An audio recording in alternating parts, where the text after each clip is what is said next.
আমি কখনো নৌকা ভ্রমণে যাই। তো হ্যালো এভরিওয়ান, কেমন আছেন সবাই? আশা করি ভালো আছেন। আমি আলহামদুলিল্লাহ ভালো আছি। আমি গত সেপ্টেম্বরে গেছিলাম হচ্ছে চট্টগ্রামে যাওয়ার পর আমি হচ্ছে আমার যে খালাতো ভাই তার সাথে বের হলাম হচ্ছে কালুরঘাট নদী দেখার জন্য। আর নদীতে ছিল প্রবল স্রোত, আর আমার তো প্রথম ভয়ই করছিল যে কিভাবে যদি নৌকাটা তলাই যায় বা কিছু হয়। আর আমাদের নৌকাটা হচ্ছে ছিল ছোট, কিন্তু ছোট অনুযায়ী তাতে লোকজন ছিল। ভাবছিলাম কি না তলাই যায়, কিন্তু না, দেখি তলায় না।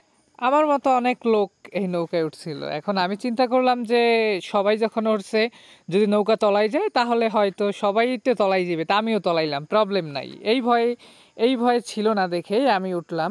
আমি বলবো কি, আরে মিয়া, দেখি মহিলা মানুষ, পুরুষের তো ভয় নাই যে সাঁতরেই মাত্র উঠতে পারবে, আর কি ড্রাম ড্রাম লোক, মানে কি মোটা মোটা, তারাও দেখি নৌকায় উঠা এনজয় এনজয় করতে আছে। আমরা হচ্ছে এটার লোকেশন হচ্ছে চট্টগ্রাম যে কালুরঘাট, ওই কালুরঘাট নদী। আমরা হচ্ছে নদীর ওপারে যাব, নদীর ওপারে যে আর কি কত টাইম একটু আড্ডা দেবো, তারপর আমরা চলে